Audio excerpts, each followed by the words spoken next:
The Israelites, weary from their journey, camped in the plains of Moab. Acacia Grove, a deceptively serene oasis, became their temporary home. The promised land was within reach, yet danger lurked. The Moabites, fearful of the Israelites' strength, turned to cunning tactics. They knew direct confrontation was futile. Instead, they planned to weaken Israel from within. Moabite women, alluring and seductive, became their weapons. They lured Israelite men into their embrace, whispering promises of pleasure. The Israelites, weakened by years of wandering and tempted by forbidden desires, succumbed. They partook in Moabite feasts, their senses intoxicated by wine and desire. They bowed down to Baal Peor, the Moabite god of fertility, betraying their covenant with Yahweh. The covenant, sealed by the blood of sacrifice and the promise of faithfulness, was crumbling. The very soul of Israel hung precariously in the balance. The air at Peor was thick with incense and the stench of sin. Israelite men, forgetting their God and their vows, joined the Moabites in their depraved rituals. They danced around the phallic symbol of Baal Peor, their chants a cacophony of blasphemy. Wine flowed freely, fueling their lust and loosening their inhibitions. What began as a subtle seduction had spiraled into a public spectacle of idolatry and sexual immorality. Each act of infidelity chipped away at the moral fabric of Israel. The sanctity of marriage, the cornerstone of their society, was violated. The worship of Yahweh, the one true God who had delivered them from slavery, was replaced with the worship of a false idol. The Israelites, blinded by their desires, failed to see the precipice upon which they stood. Their actions were not merely a personal failing, but a betrayal of their covenant with God and a threat to their very existence. The stench of sin rose to the heavens, a foul odor that symbolized the moral decay and spiritual corruption of the people. This stench reached the nostrils of Yahweh, the Almighty, who had been watching over his chosen people with a heavy heart. His anger, righteous and fierce, burned like a consuming fire, a fire that could not be quenched by mere words or empty promises.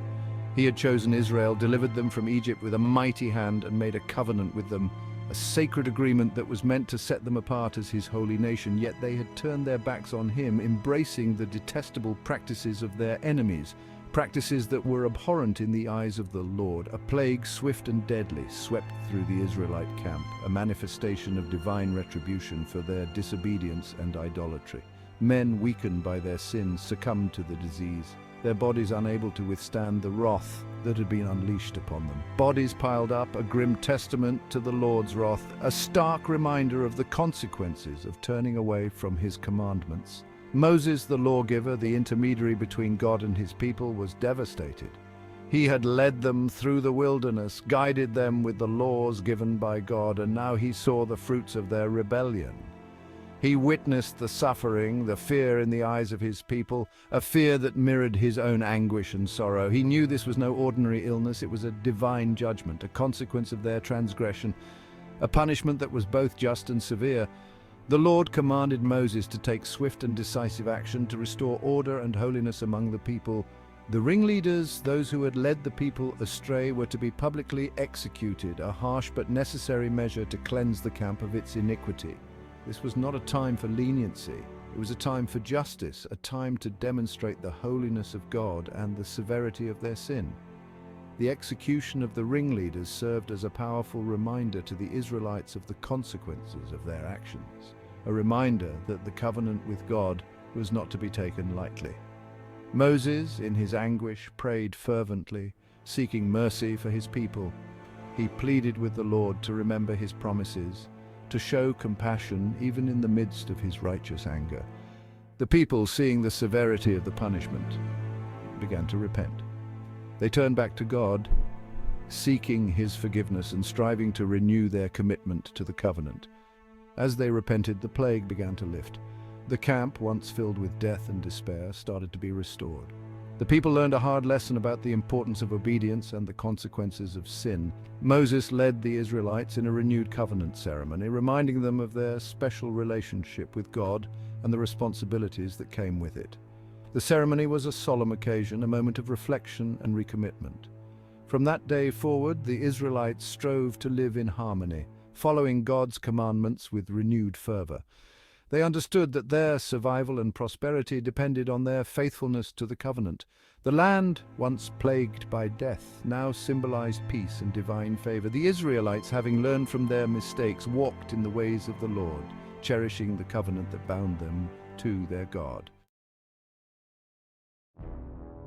Section 4. Phinehas, a man of action. As the plague ravaged the camp, a Levite named Phinehas, grandson of Aaron the high priest, watched in horror and anger.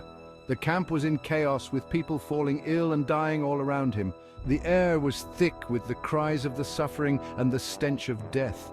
Phinehas could not believe what he was witnessing. The people had turned away from the commandments that had been given to them, and now they were paying the price. He saw the blatant disregard for God's law, the casual acceptance of idolatry and immorality. Men and women were openly worshipping false gods, engaging in acts that were forbidden. The sacred covenant was being trampled underfoot, and the people seemed oblivious to the consequences of their actions. Phinehas knew that this was not just a matter of personal sin, it was a communal transgression that threatened the very survival of the nation. His heart burned with righteous indignation. This was not mere anger, it was a profound sense of betrayal and a deep-seated need to restore the sanctity of the covenant.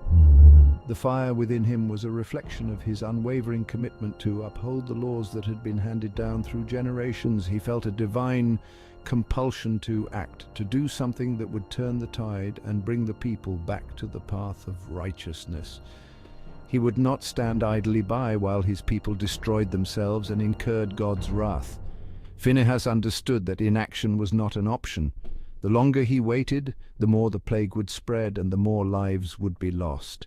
He had to take a stand, to be the instrument of divine justice. His resolve was unshakable and his purpose was clear. He would act swiftly and decisively to atone for their sin and appease the Lord's anger.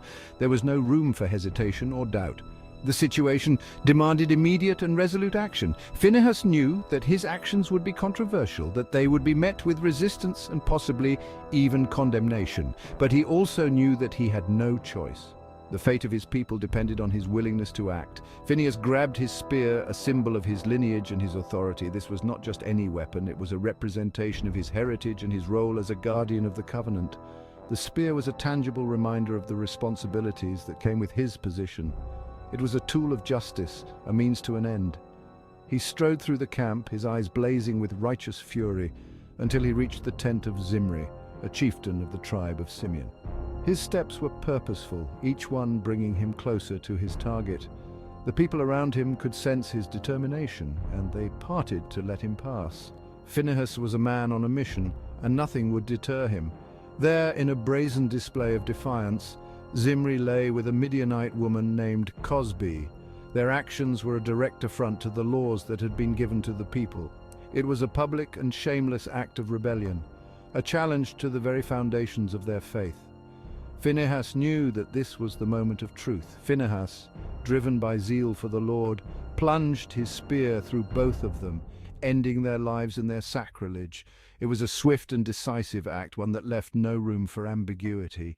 And the message was clear: the laws of God were not to be trifled with. This act of violence was a necessary step to restore order and sanctity. This act of bold defiance, of swift and uncompromising justice, marked a turning point. It was a moment that would be remembered for generations, a testament to the power of righteous action. Phinehas had taken a stand, and his actions had brought about a profound change. The people would now have to reckon with the consequences of their actions and the reality of divine justice. The plague, as if halted by an invisible hand, began to recede.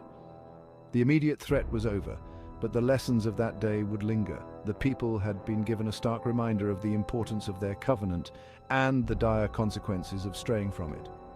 Phinehas had shown them the way back to righteousness, and his legacy would endure as a beacon of unwavering faith and action. Section 5, the Covenant of Peace, a reward for zeal. The plague subsided, leaving behind a trail of death and a heavy silence. The once bustling camps of the Israelites were now eerily quiet, the air thick with the weight of loss and reflection.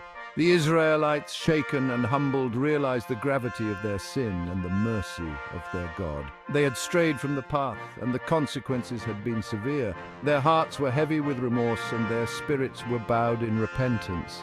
Phinehas, the instrument of God's justice, stood before Moses, the spear, still stained with blood, a testament to his decisive action. His face was stern, yet there was a glimmer of resolve in his eyes, a reflection of his unwavering commitment to uphold the sanctity of God's covenant. The Lord, speaking through Moses, commended Phinehas for his zeal. Moses, with a voice that carried the weight of divine authority, relayed God's words, praising Phinehas for his fervent dedication and righteous indignation. He had not tolerated the wickedness, the defilement of his covenant. Phinehas had seen the corruption and acted without hesitation, casting out those who had brought dishonor upon their people. He had acted swiftly and decisively, demonstrating his unwavering loyalty to God. His actions were not born out of anger, but out of a deep-seated love for God's law and a desire to see it upheld. The Lord made a covenant of peace with Phinehas, a binding agreement that extended to his descendants. This covenant was a divine promise, a sacred pact that would endure through the generations. He was promised an everlasting priesthood, a lineage that would forever be associated with his act of zeal.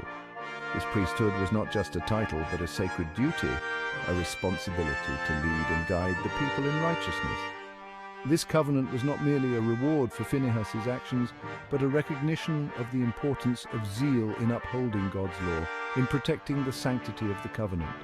Zeal in this context was a fervent and passionate commitment to God's commandments, a burning desire to see his will done on earth.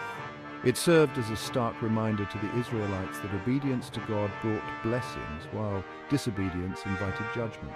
The stone tablets, inscribed with divine warnings, stood as eternal witnesses to this truth, urging the people to remain faithful and vigilant in their devotion to God.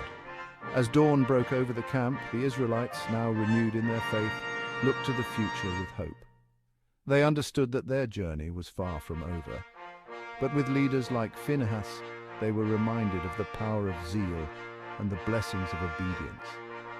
The story of Phinehas and the covenant of peace was recorded for generations to come, a timeless testament to the rewards of zeal and the enduring mercy of God.